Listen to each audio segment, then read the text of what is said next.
So, nandito kami ngayon sa Terminal 3, Manila International Airport. Today, we travel back to Bangkok. So, goodbye Philippines right now. Thank you po sa lahat. Merry Christmas and Happy New Year po. So, si Manong, ang portal namin today.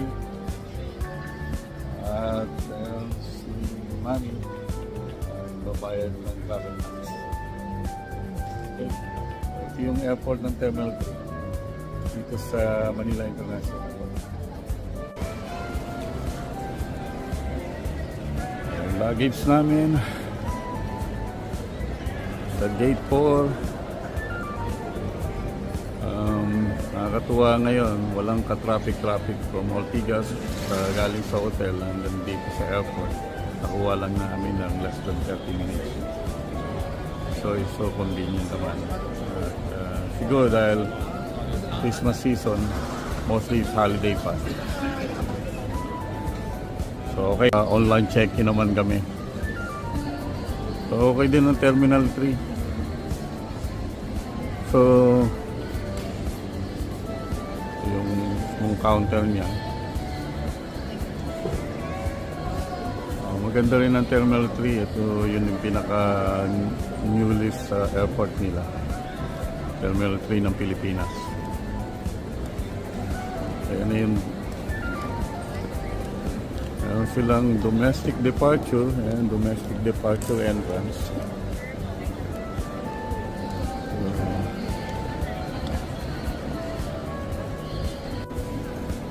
Ang departure ng international, ayan dyan.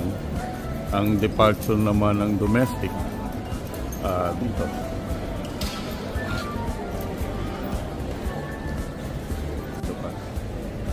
One thing na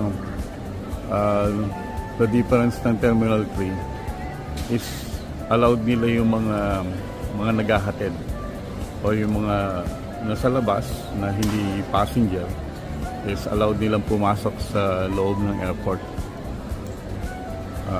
So katulad nung sa second floor na yan, nandyan yung food court saka shopping. So yep, so convenient naman. At least yung mga family, mga maghahatid dun sa mga alis is allowed silang pumasok sa loob. That's a good news sa Terminal 3 ng Manila International. Let's have a tour of Terminal 3. Okay.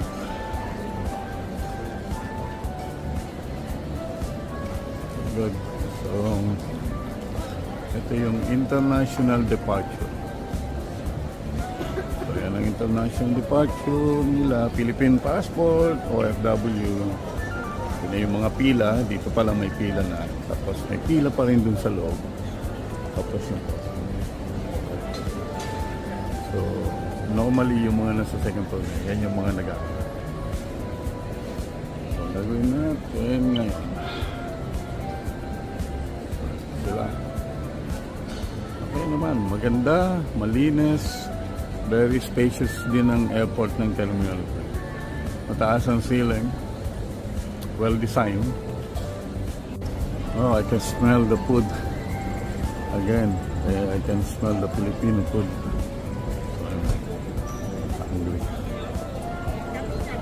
So,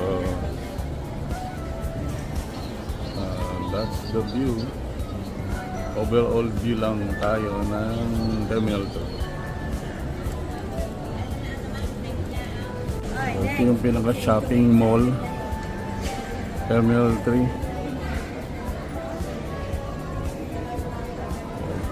Mga retail shop dito.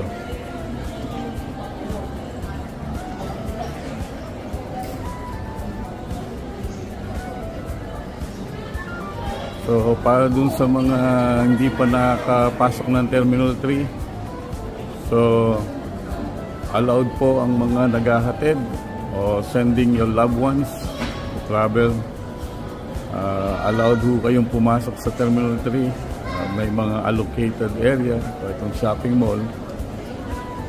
is para po sa mga naghahatid at sa mga passenger. May food court at saka mga retail shop. Para din kayo na sa loob ng shopping center ang setup ng Terminal 3.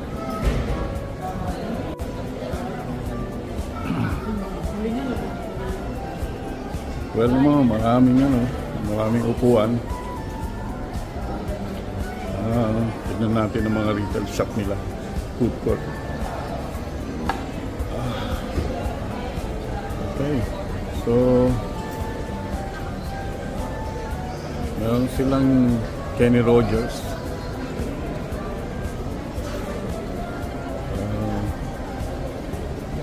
Meron din silang Mang Inasal. Not bad. Wendy's.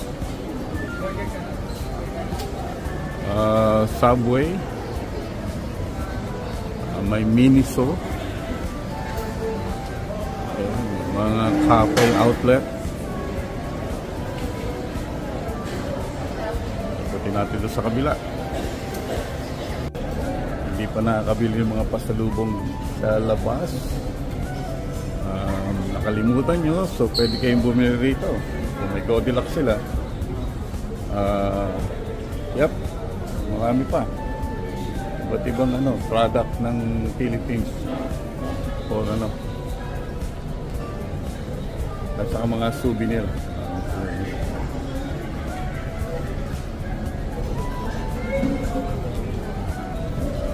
Okay, meron din ditong binalot. Kakain ka sa dahon ng saging. Yan ang pinaka-plate mo. Kaya tinawag ng binalot.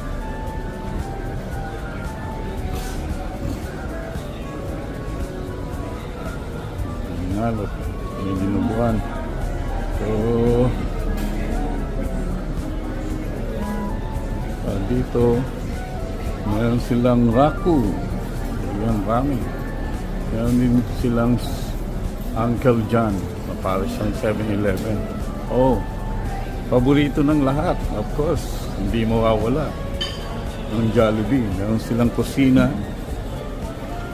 Meron silang Jollibee dito. So, Terminal 3, tulad ng sinabi ko, is parang shopping mall. May Pancake House, may Shakey's Pizza, Potato Corner, Uy, pasalubong, meron din. So, maraming resting area sa mga passengers, sa mga naghahatid.